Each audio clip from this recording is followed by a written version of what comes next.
seat বুলি কোৱাৰ পিছতো চেয়াৰমেন আলী ডাঙৰীয়াই ক্ষমা নিবিচাৰিলে আৰু মই বাৰম্বাৰ আগতো কৈছোঁ মই খুনা মানুহ মোৰ মাতটো লাগি ধৰে খুনা মানুহৰ এনেও সকলোৱে জানে যে খুনা মানুহৰ মাথাটো এনেও গৰম আৰু তাৰপিছতো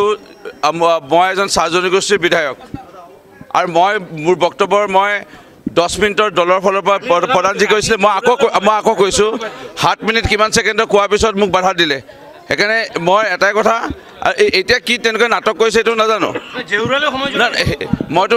মইতো দেখা নাই কি নাটক কৰিব বিচাৰিছে তেনেকৈ এইবোৰ নাটক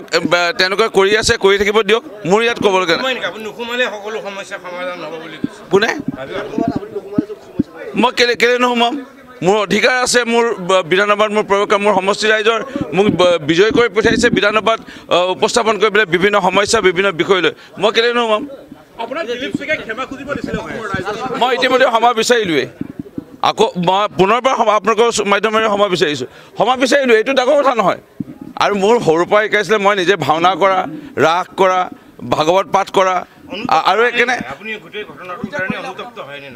100 বাৰ আৰু এইটো অলৰেডি ক'লোৱে বিধানসভা মজিয়াত আৰু দলৰ সভাপতি ক'লোঁ মাননীয় মুখ্যমন্ত্ৰীকো ক'লোঁ মাননীয় মুখ্যমন্ত্ৰী সুন্দৰকৈ একেনে উত্তৰো দিছে ইয়াৰ কোনো মই একেনে ক্ষমা বিচৰাৰ কাৰণে দিছে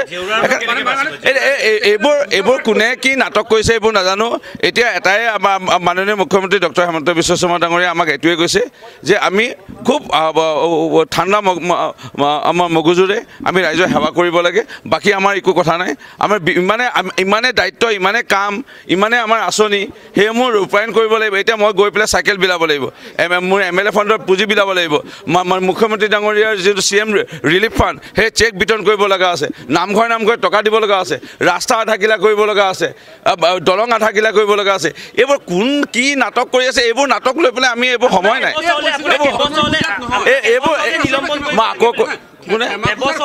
মোৰ এটা দিনৰ কাৰণে মোক নিলম্বন কৰিব নোৱাৰে এইটো কাৰণে নোৱাৰে কাৰণ মই বিধানসভা মজিয়াত যিটো নিয়ম অনুসৰি মই কিবা ভুল কৰিলোঁ আৰু ভুলৰ কাৰণে মই ক্ষমা বিচাৰিলোঁ